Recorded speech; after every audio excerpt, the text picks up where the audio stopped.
Hello students of the 9th standard. Today we shall discuss one of the important topic of 10th unit, organs of government, in which so many times this short note has been asked. It is regarding the president. President is the constitutional head of India. All the executive power of the federal government is given to the president by our constitutions, and all the administration of the central government is carried out in the name of the president. He is the head of the nation, and he has also been considered as the first citizen of the Republic India. So in MCQ or blank might be asked that who is the first citizen of the Republic India, then you will have to give the answer. The president is the first citizen of India. He is the head of the nation, and all the administration of the central government will be carried out on the name of the president. Now we shall discuss what is the qualification of president. First of all, he must be a citizen of India, and at least he must have 35 years of the age or more than that. He should not be a salarized person or hold any office of the profit. So in other words, he must not be a salarized person or employee of the central government or the state government. He should not be a member of any house of the parliament or the state legislative assembly. The presidential election is indirectly carried out by the members of the both house of the parliament and the members elected to the state legislative assembly. A president is elected for a term of 5 years, and he can contest the election after completion of his term. So what is the time tenure for the president after the election? There will be 5 years, and he can contest the election even after the completion of the term. When the president is in power, neither criminal case can be framed against him, nor an order of the arrest or the imprisonment can be issued.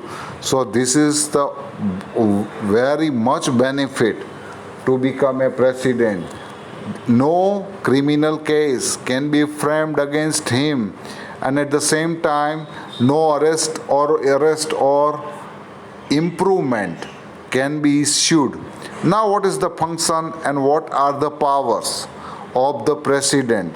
First of all, he will appoint the leader of the party who has gained the majority in the general election as the prime minister. So whoever the prime minister is elected by that particular elected party who is in the majority, out of which he will appoint the prime minister.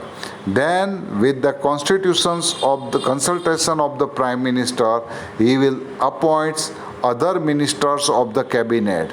He administers the oath and distributes whatever the portfolio regarding monetary, defense, such type of the portfolio will be given to them. Even the foreign ministry, such type of the different portfolio are provided according to the whatever the advice of the prime minister. He will give the portfolio to each and every minister.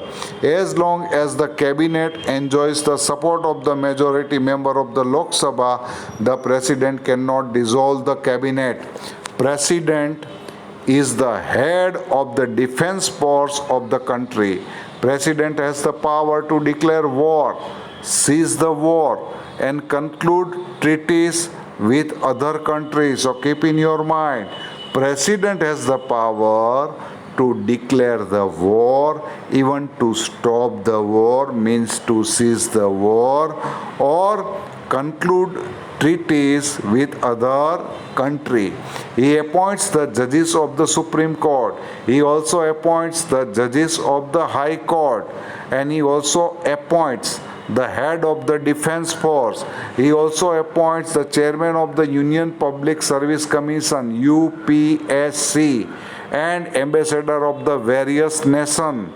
Thus, vast authority, executive and administrative power are vested in the president, and he can grant pardon and reduce the sentence of any convicted person, or even can postpone its implementation and can change the nature of the punishment.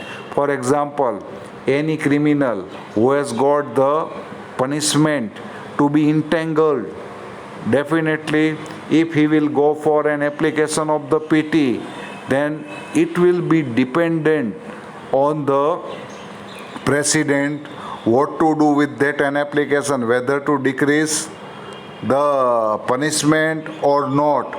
Okay, so all this power the president has.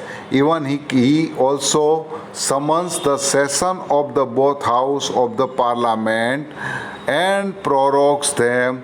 He can even dissolve the Lok Sabha if the president is satisfied with security of India, of any part of the territory. He is threatened by war and external aggression are framed and rebellion. He can be declared of the any state of the territory and threatened by a war or external aggression or armed rebellion. So here we can see sometimes on the base on the report of the governor, the president can declare the constitutional emergency. Keep in your mind, on the report of the governor only constitutional emergency can be declared, and he can establish the president rule by dissolving the state and the cabinet minister. In case of the financial emergency, president can reduce salaries of all government officials. Keep in your mind, nowadays it is the corona time. May be possible if there is declared of the financial emergency, then president can reduce the salaries of the all government officials, including judges of the Supreme Court and also High Court. So, though the president has the wise executive and administrative power, though at the administration can be considered in the hands of the president, only done in his name only. In the reality, Prime Minister and the Council of the Minister enjoy this power. So in other words, we can say he can be considered as a little bit puppet. Now another topic is the Vice President. In the absence of the President, the Vice President performs the functions of the President, and time tenure also the same, and the other procedure is also the same. And we can now discuss the Prime Minister of India. Prime Minister of India is also an important one. The Prime Minister is the real head of the central government. Keep in your mind, though the President has been considered as the higher status, first citizen of the India, but as far as the real head is concerned, the Prime Minister. The Prime Minister is the head of the party who has achieved the majority during the time of the election.